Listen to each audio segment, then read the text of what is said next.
Bienvenidos a En Contacto. Hoy, el Dr. Stanley nos desafía con el tema sobre cómo debemos pedir en una oración que transforma la vida. ¿Cuál es el punto de vista de Dios? ¿Qué es lo que nos dice? Debemos aprender a escucharlo. Dios está listo a revelarnos su voluntad si estamos dispuestos a oírla. Y escuche, si deseamos no solo considerarla, sino hacerla. Obedezca a Dios y deje en sus manos las consecuencias. Las batallas las libramos sobre nuestras rodillas. Segamos lo que sembramos y más de lo que sembramos. Al estar de rodillas somos más altos y más fuertes. Dios moverá cielo y tierra para mostrarnos su voluntad.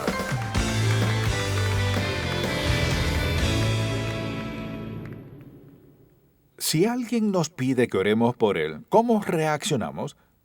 ¿Acaso le preguntamos cuál es tu petición? Si lo hacemos, puede ser que titubee un poco o que esté dispuesto a decirnos algo muy personal, aunque casi nadie lo hace. ¿Cómo oramos por alguien que dice, necesito que ores por mí? O necesito que ores por mi hijo, o por mi hija, mi esposo, mi esposa, por mi mejor amigo? ¿Cómo orar por ellos? Quizá creamos que casi todos saben orar, pero eso no es cierto, ya que, por ejemplo, en el capítulo 11 de Lucas, los discípulos habían visto al Señor orar y lo habían oído, por lo que en el capítulo 11, versículo 1 dice, aconteció que estaba Jesús orando en un lugar y cuando terminó, uno de sus discípulos le dijo, Señor, enséñanos a orar, como también Juan enseñó a sus discípulos. Así que quizá los discípulos lo vieron orar, o lo sabían, pero querían aprender a orar, o sea, que no es automático que al llegar a ser creyentes sepamos orar. Pero además, ¿qué le pedimos a Dios? Quisiera que escuche atentamente, pues debo decirle que este mensaje es muy importante. Hoy le daré a conocer una oración y le garantizo 3 cosas si usted la hace con fe y regularidad. Número 1, será un instrumento poderoso en la vida de alguien. Tendrá un impacto tremendo en otra persona. Número 2, es voluntad de Dios. Lo que usted pida será voluntad de Dios. Número 3, al terminarla, no tendrá que decir lo que a menudo dicen muchos, si es tu voluntad, Señor. Una de las razones por decirlo es porque quieren exculpar a Dios, es decir, en caso de no contestar, es porque no era su voluntad, y así ni Dios queda mal ni nosotros. No hay por qué angustiarse por Dios, pues Él no se preocupa de su carácter y su reputación. Quisiera que vea que esta es una oración específica que puede aplicarla a cualquiera, a todo mundo. Puede ser una oración por usted mismo, o que quiera hacer a favor de su hijo que va por caminos equivocados, por su hija que está a punto de tener problemas, por su esposo, porque es débil, o por su esposa, pues sabe que algo le pasa y no sabe qué es. No importa de qué se trate o de quién ni las circunstancias, esta oración es la voluntad de Dios. Y si hace esta oración, tendrá un impacto tremendo en la vida de muchos. Le invito a buscar Colosenses, capítulo 1. Pablo escribió esta carta sin haberlos conocido y les dice, desde el versículo 7, como lo habéis aprendido de Epafras, nuestro consiervo amado, que es un fiel ministro de Cristo para vosotros, quien también nos ha declarado vuestro amor en el Espíritu. Y esta es la oración.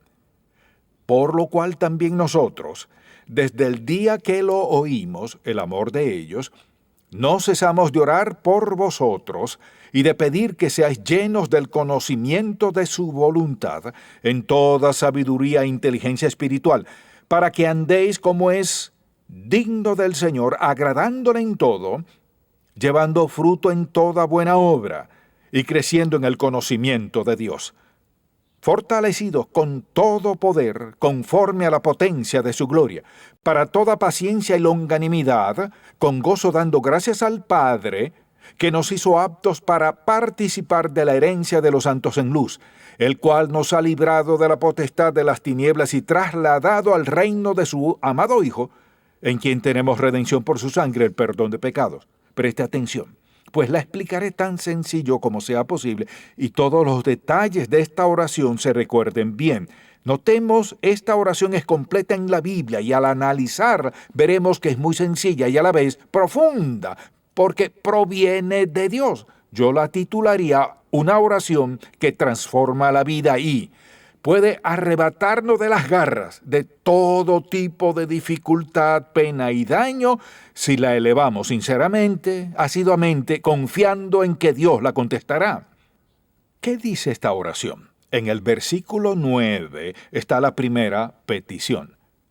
Por lo cual también nosotros, desde el día que lo oímos, no cesamos de orar por vosotros y de pedir que seáis llenos del conocimiento de su voluntad en toda sabiduría e inteligencia espiritual. Mire, Dios quiere que toda persona conozca su voluntad. Es decir, lo que solicitamos es dirección para la vida de alguien. O sea, pedir que esa persona tenga sentido de dirección. ¿Qué propósito tiene Dios para esa vida?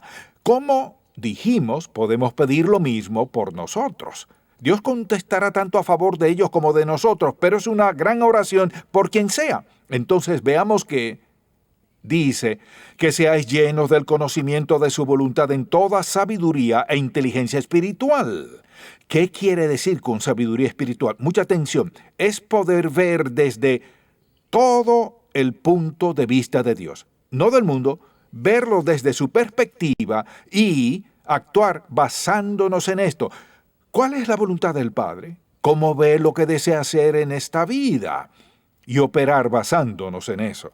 Luego, al decir inteligencia espiritual, es entender todo desde el punto de vista de Dios. Es decir, ver y percibir las cosas como son, no como parecen ser. Conocer la voluntad de Dios es todo un tesoro, pues impide que alguien malgaste su vida, tiempo, dones, talentos y tesoros. Pero ¿cómo puedo obedecer a Dios si no conozco su voluntad? Y si Él no me ha dado sentido de dirección, ¿cómo sabré qué quiere Dios que haga, menos que entienda su voluntad? Por consiguiente, Él nos la mostrará, pues quiere que andemos en obediencia a Él. Así que este es el fundamento de esta oración, el sentido de dirección de Dios, cómo quiere Dios que invirtamos la vida, yo o aquella otra persona. Principiando la oración, ¿la captó? Dígame. La segunda parte dice, en toda sabiduría e inteligencia espiritual, para que andéis como es digno del Señor, agradándole en todo. ¿Cuál es la segunda? Para andar como es digno del nombre de Cristo. ¿Qué quiere decir? Que si decimos que somos cristianos, eso significa que somos seguidores de Cristo. Si es así, y yo ando como es digno de ese nombre, andaré de manera que sea en obediencia a Él, de tal manera, atención, que mi conversación, mi conducta y mi carácter se asemejen a la persona de Jesucristo, a fin de que sea digna de su nombre y que si alguien nos conoce, le conozca a Él, no en lo físico, sino conozcan quién fue y quién es por nuestro carácter, lo que somos por dentro y no lo que aparentamos ser. Nuestro carácter, nuestra conversación, nuestra conducta no deben ser incongruentes. Sabemos que si hemos sido salvos por la gracia de Dios, Cristo vive en nosotros por medio del Espíritu Santo. Y sabemos si pecamos, sabemos si agradamos a Dios o no. Y si alguien preguntara, ¿qué debo hacer para agradar a Dios? No conozco lo que Dios quiera que haga. ¿Se lo ha preguntado? Mire, si le desobedecemos, su espíritu nos redarguye. De igual forma, si lo obedecemos, el espíritu nos muestra su aprobación. No se trata de decir, ¿debo agradarlo o no debo? ¿Debo hacer esto o aquello? Al llegar a conocer la voluntad de Dios, desearemos una vida que le agrade. ¿Qué es eso? ¿Es una vida semejante a la de Cristo? ¿Quiere decir que sin pecado? No. ¿Que es una vida perfecta? No. Sino que nuestra meta no es ser sin pecado ni perfectos, sino semejantes a Él. ¿Qué me ordena que haga en este día? ¿Qué quiere que hagamos? Veamos la tercera petición en esta oración. Para que andéis como es digno del Señor, agradándole en todo, llevando fruto en toda buena obra, llevando fruto en toda buena obra. Así que, aquí, ¿cuál es la petición? Es una petición muy sencilla, que nuestra vida sea útil, o para alguien más, que su vida sea útil, que sea una vida de impacto en toda buena obra. Es decir, que esa vida tenga influencia. Todo padre o madre debe tener impacto en la vida de sus hijos y sus nietos, impacto perdurable. Y que lo que recuerden lo vean y no olviden sus conversaciones con ellos, su conducta delante de ellos, su carácter, que les afecte y ejerza influencia perdurable en su vida. Recuerdo cuando nació uno de mis nietos y que cuando tenía unas 2 semanas me lo llevaron a mi casa. Yo lo cargué, subí a mi estudio, me senté en el sillón, lo tuve cargado casi 1 hora y hablé con el Señor acerca de él y oré por él y rogué a Dios que lo dirigiera y así seguí orando por él poco más o menos 1 hora por todo lo que vino a mi mente que Dios hiciera en su vida. Ahora observo que Dios contestará esa oración definitivamente. A veces quisiera tomar a todo bebito, cargarlo por casi 1 hora y hacer esta oración por él. ¿Contestará Dios esta oración? Sí. Porque es el Dios amoroso que cumple su palabra, porque es el Dios único, poderoso, que tiene lo mejor para sus hijos y quiere que tengamos impacto. Escuche lo que dice. Llenos del conocimiento de su voluntad, para que andéis como es digno del Señor, agradándole en todo, llevando fruto en toda buena obra y creciendo en el conocimiento de Dios. ¿Qué es esto? Esta es una petición tocante al deseo supremo de la vida, conocer a Dios, que nuestro hijo o hija conozcan al Señor. Permítame decirles, madre, padre o abuelos, si únicamente dicen a sus hijos o nietos, lee tu Biblia, olvídenlo. Necesitan verles y oírles. ¿Les han visto leyendo la Biblia? Saben que vamos a la iglesia. No se trata de eso. Les han visto abrir la Biblia. Les han escuchado leer la palabra de Dios en voz alta. Les han oído hablar del Señor. Les han visto de alguna u otra forma hacer algo que haya sido muy evidente, que era algo que quizás Dios les había ordenado hacer o queriendo aprender algo. Es que, mire lo que dice, creciendo en el conocimiento de Dios. ¿Sabe qué es eso? Que sigamos aprendiendo más y más, que crezcamos, que no nos quedemos en lo mismo. Así que si alguien nos dice, quiero crecer en el Señor, dígame cómo puedo lograrlo. Muchos le dirán, debe asistir a la iglesia. Podemos hacerlo y no crecer en el Señor. Es decir, asistir no nos hace mejores. Podemos tener una de estas, de la versión antigua, del 60, versión popular, nueva internacional, las Américas, pero si no la abre y la lee, no le servirá de nada.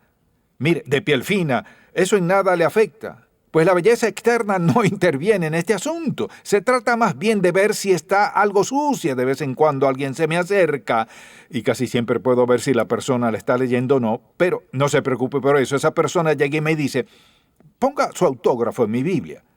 Es fácil ver si la han leído. Pues si las páginas se pegan entre sí, nadie ha estado leyendo esa Biblia. Sé que algunos jamás me mostrarán su Biblia y yo lo entiendo muy bien. Escuche, pero entre más se ensucie, más blanco debe estar su corazón, limpio y puro ante Dios. Pero regresemos a nuestro tema. ¿Cómo contestar si alguien dice, ¿cómo crezco? Primero, estudie la Biblia.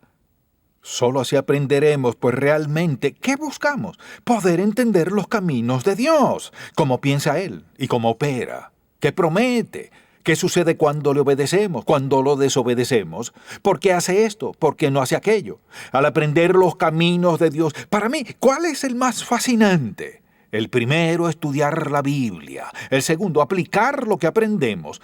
Una cosa es estudiarla y otra es aplicarla. Mire, si asistimos a la iglesia sin intención de que esto surte efecto en nosotros, sin traer un cuaderno para tomar notas, ni siquiera un lápiz, sino que nos sentamos y decimos muchas gracias y luego salimos y elogiamos la predicación, no estoy hablando acerca de mí, y al terminar, salir de allí, saludar al pastor y decirle que su sermón fue magnífico, le garantizo que sí. 1 hora después le pregunta, ¿de qué habló usted?